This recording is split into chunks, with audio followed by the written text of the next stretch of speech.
So welcome back to part 2 of the Motivational Interviewing module with SECSAT-APRN. Again, my name is Annie Beers, and we're just going to keep rolling right through this.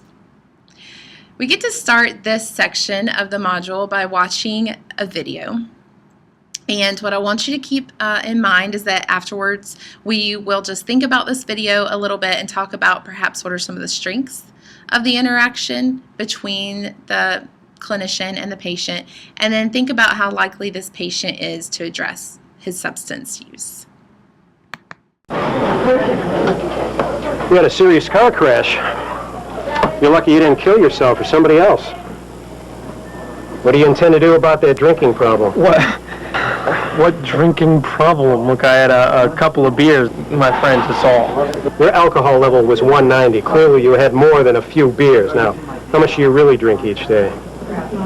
Look, I had a few beers with some friends of mine after work.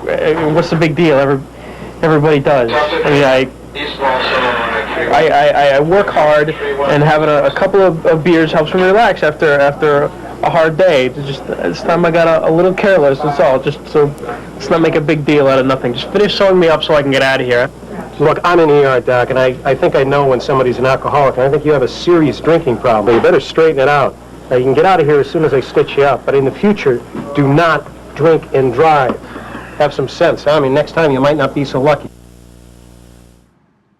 Okay, so that was certainly one way to interact with a patient, but really stop and think for a minute about what were the strengths of this clinician's approach.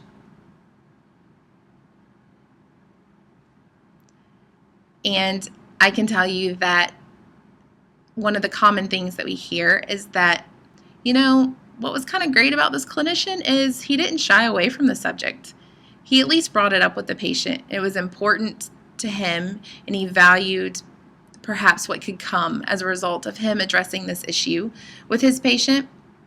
So that can certainly be seen as a strength, as opposed to just the clinician ignoring it or brushing it off. Some people like to say that, well, he was able to work on the patient and discuss his substance use with him at the same time. So we can give him that strength as well. Perhaps you've thought of others. But what was this clinician's goal, you think, in talking with this patient? It certainly seemed that he wanted the patient to change his behavior, and perhaps even change his behavior for a better quality of life for himself, for the safety of those of us who may be on the road with the patient. So certainly his goal could be seen as something that was patient-centered, and that he wanted the patient to be able to make some changes. Thinking beyond that then, if you take a look at this scale, if 0 is not at all willing and 10 is very willing, think about where you would put the patient on this scale and how likely he is after this conversation to change his drinking or reduce his risk. Typically, we hear people place this patient at about a 2 or a 3. Tends to be really common as far as this patient's willingness to change his behavior after this particular conversation. Some people do make the argument that perhaps the patient would be higher up if he's somebody who really responds well to firm direction and being told what to do. It was obvious from this patient's sort of reaction to the clinician that he actually wasn't responding well, that he sort of hadn't reached that place where he was open and receptive to the type of authority that the clinician was exercising. So on the one hand, I can see how somebody might put a different patient who was responding well higher up, because certainly some patients will respond, a few of them. But studies have shown over and over in using motivational interviewing in a sort of more patient-centered, evocative way of talking, that patients are actually more willing to change after that kind of encounter. So with this kind of encounter, chances are this patient would be at a little lower end of the scale at about a 2 or 3. So we have another demonstration, and it's going to be with the same patient, but a different clinician. And I'll invite you to just watch this one, keeping in mind again just the strengths of this clinician's approach, and then on that same scale, how willing you think this patient would be to change. Okay, Joe, let's see what we got here. You had a pretty bad crash. Do you remember what happened? Not really. I remember leaving the bar. The rest is pretty much a blur. So you're unable to remember your injury because of being in the bar. Yeah, I guess so. Sounds kind of frightening. Would you mind if we spent a few minutes talking about your drinking? My drinking? What about it? Well, help me understand what drinking does for you.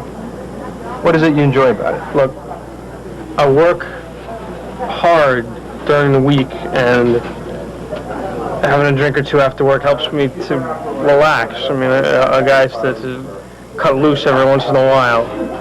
I mean, my friends go out a lot, and I like to hang out with them. So it's a way of relaxing and enjoying being with your friends. Yeah. Well, I can understand that. Everybody needs to unwind. Now, are there any things that are not so good about your drinking? Not really. I mean, I have trouble getting up some mornings. I can't think straight for most of the morning some days. Must make work more difficult. Yeah, I mean, the day starts out kind of hard, but I just, stick it out, try to push a little harder. Sounds tough. Are there any other drawbacks to drinking? Crashing my car is kind of a drag. I need the car. And having to get sewed up like this isn't too much fun. No, I imagine not. But we're just about finished here. And that should do it.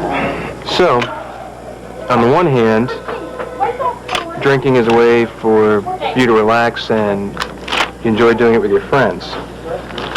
On the other hand, it makes getting up in the morning more difficult.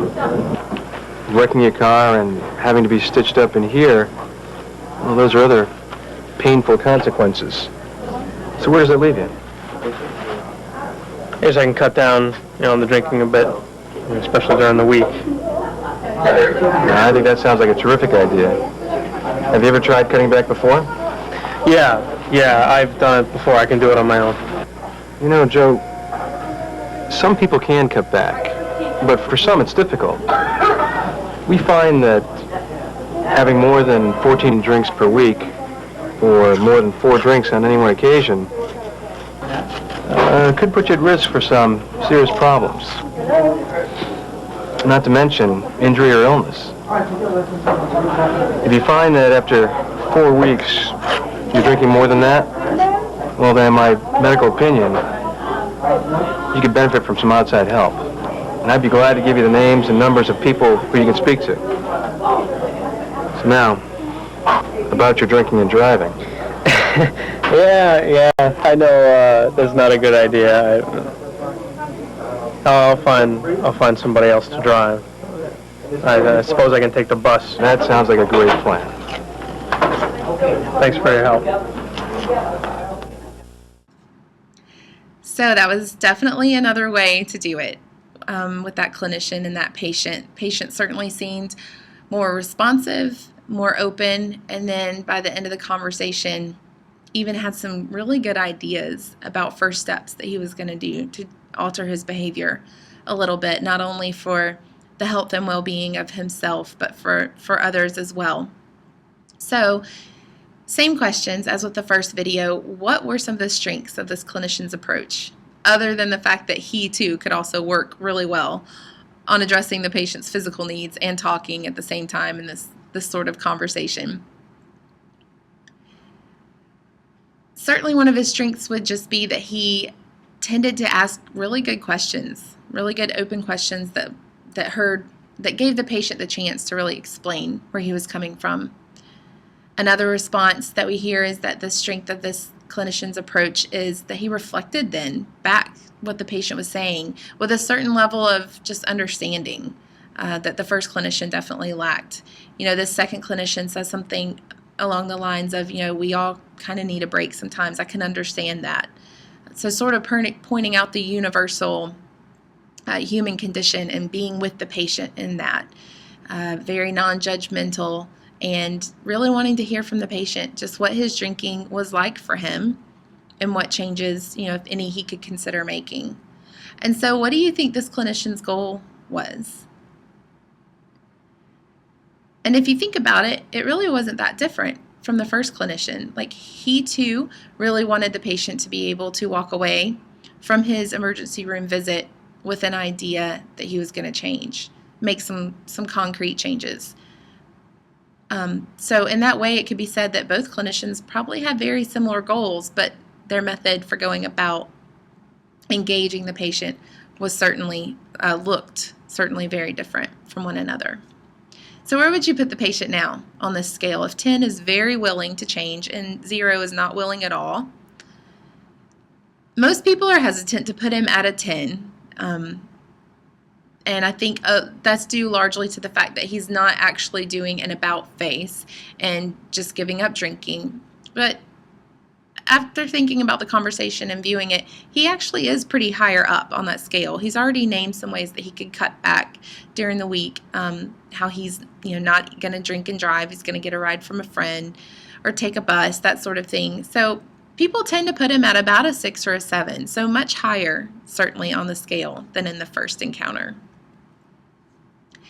So a quick review, then, now that you've been able to see a brief example of what motivational interviewing could look like practically in a clinical setting, to revisit a little bit about what MI is and why we value the use of it between clinician and patient. It's the foundation for delivering effective brief interventions related to alcohol and drug use. So both when you're doing the screening and the brief intervention part with a patient, MI is sort of the overarching umbrella for how to actually go about engaging the patient about their substance use. It makes the conversation, therefore, much more effective than it otherwise would be. And when we move through with the following sections, working through what MI strategies actually are, we're going to learn that they help facilitate finding a patient's personal and compelling reasons to change, what is already intrinsically in the patient to want to change. Help the patient build a readiness then to change, and then hopefully by the end make some sort of commitment to change. And again, it doesn't have to be the commitment that we might have in mind for them, but one that they're able to make themselves with some direction and some help from you, their provider. So thanks for sticking with me through section 2. And in section 3, we'll actually dive into what some of the principles of MI are, as well as really setting the stage for MI when we discuss the spirit.